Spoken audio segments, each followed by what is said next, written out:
ఇప్పటికీ 48 గంటలైంది. విశాఖపట్నం ఫిషింగ్ హార్బర్లో మత్స్యకారులు బోటు ప్రమాదానికి గురయ్యి 7 మత్స్యకారుల తాలూకా వాస్తవ పరిస్థితి అనేది ఈ రాష్ట్ర ప్రభుత్వం చెప్పలేనటువంటి పరిస్థితిలో ఉంది.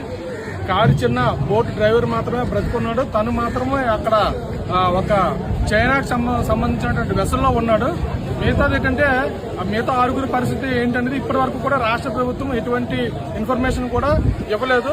నిన్న ఎవరైతే మినిస్టర్ వచ్చారో ఎంఎస్ఎంఈ మినిస్టర్ కొండపల్లి శ్రీనివాస్ ఆయన చెప్పేది ఏంటంటే కారు చిన్న కూడా కోస్ట్ గార్డ్ షిప్ లో ఉండి వీళ్ళని ఎత్తికే ప్రయత్నం చేస్తున్నాం జరుగుతుందని చెప్పారు. కానీ ఈ రోజు వాస్తవం ఏంటంటే కారు చిన్న ఎప్పటికీ కూడా చైనా షిప్ లోనే ఉన్నాడు.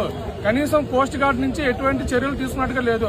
ఒక చాపర్ ఒక హెలికాప్టర్ కూడా డిప్లాయ్ చేసి తిప్పుతున్నట్లుగా ఎక్కడా ఎటువంటి వాస్తవాలు లేవు. నిజంగా ఈ రాష్ట్ర ప్రభుత్వానికి హోమ్ మినిస్టర్ వంగలపూడి అనిత గారు డిజాస్టర్ మేనేజ్మెంట్ మీరే కాబట్టి మీ దగ్గర మెరైన్ పోలీసింగ్ కూడా ఉంది కాబట్టి మీ దగ్గర వాస్తవాలు అంటే బయట పెట్టండి.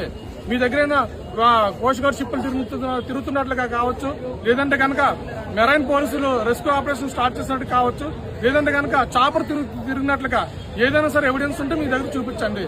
ఈ 6 మత్స్యకారుల తాలూకు పరిస్థితి ఏంటి అనేది ఒక ప్రశ్నార్థకంగా మారింది. ఇక్కడ చూస్తే బాధిత కుటుంబాలని వాస్తవాలు బయటకు వచ్చి ధర్నా చేస్తారని చెప్పేసి రోడ్డెక్కే పరిస్థితి ఉందని బాధిత కుటుంబాలన్నింటినీ కూడా అందరినీ కూడా ఈ యూనియన్ ఆఫీసులని బంధించేశారు. ఇంత దుర్మార్గంగా ఈ రాష్ట్ర ప్రభుత్వం ప్రవర్తిస్తోంది. ఇదే స్టీల్ ప్లాంట్ కార్మికుల దగ్గరికి వెళ్లి వెంటనే నారా లోకేష్ గారు 10 లక్షల రూపాయల ప్యాకేజీ ప్రకటించారు కదా, మరి మత్స్యకారుల పట్ల ఎందుకు ఇంత వివక్ష చూపిస్తున్నారు? కనీసం వీళ్ళ తాలూకా జాడ ఏమైందని చెప్పి ఇంతవరకు తెలియజేయలేకపోయింది రాష్ట్ర ప్రభుత్వం. నిజంగా నేను మొన్న రాత్రి 10:30కి జిల్లా కలెక్టర్ గారికి మెసేజ్ పెట్టాను.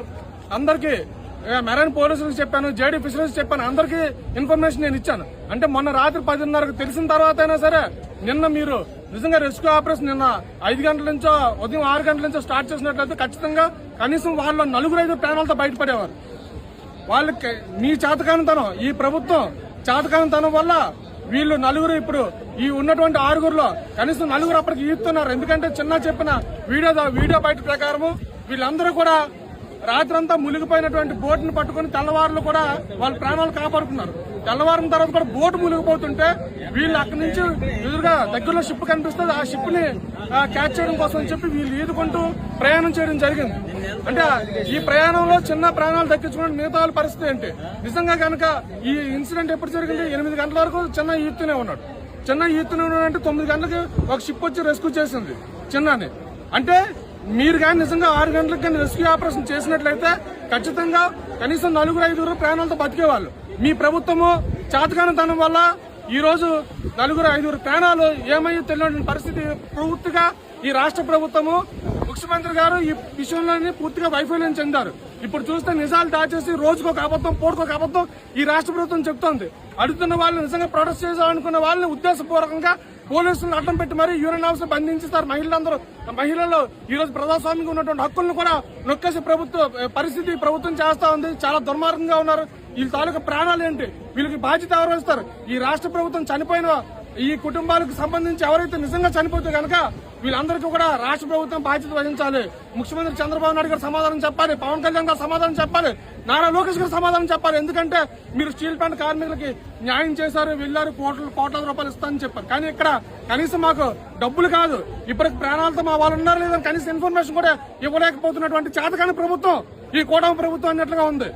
ఇంతమంది మహిళలు చూడండి, ఇంతమంది మహిళలు ఏ విధంగా అన్నమో రామచంద్ర 48 గంటలుగా తిండి తిప్పలు మానేసి వేలాది మంది మత్స్యకారులు ఈ రోజు విశాఖపట్నం ఫిషింగ్ హార్బర్ ఎదురు చూస్తున్నారు వాళ్ళ ప్రాణాల కోసం. వాళ్ళు ఎప్పుడు వస్తారని చెప్పేసి కనీసం చిన్నాను కూడా ఇక్కడికి రానివ్వకుండా అడ్డుకునే ప్రయత్నం. ఎందుకంటే చిన్న వస్తే వాస్తవాలు తెలుస్తాయి, చిన్న వస్తే రెస్క్యూ ఆపరేషన్ ఏ విధంగా జరగలేదని చెప్పి వాస్తవాన్ని బయటపడతారని చెప్పి చిన్నాను కూడా కనీసం వాళ్ళ భార్యతో కూడా మాట్లాడకుండా ఈ ప్రభుత్వం కట్టడి చేసింది, వాస్తవాలను దాస్తుంది. ఈ బాధిత కుటుంబాలకి న్యాయం అంటూ ఒక భరోసా ఇవ్వలేదు. నేను దాదాపుగా 48 గంటలుగా చెప్పిందే చెప్పి మళ్లీ చెప్పి మసిపూసి మారేడికే రాస్తుంది. మత్స్యకారుల జీవితాలతో ఈ రాష్ట్ర ప్రభుత్వం ఆడుకుంటుంది. ఇది వాస్తవం. ఈ విషయంలోనే మంత్రి అచ్చెన్నాయుడు గారు చెప్పింది, కొండపల్లి శ్రీనివాస్ ఎంఎస్ఎంఈ మినిస్టర్ చెప్పింది, అదేవిధంగా వంగలపూడి అనిత గారు, మీరు డిజాస్టర్ మేనేజ్మెంట్ హోమ్ మినిస్టర్, వీళ్ళందరూ చెప్పినవి కూడా పూర్తిగా బూటగా అబద్దాలు మోసం చేస్తున్నారు మత్స్యకారులు ఈ రాష్ట్ర ప్రభుత్వం.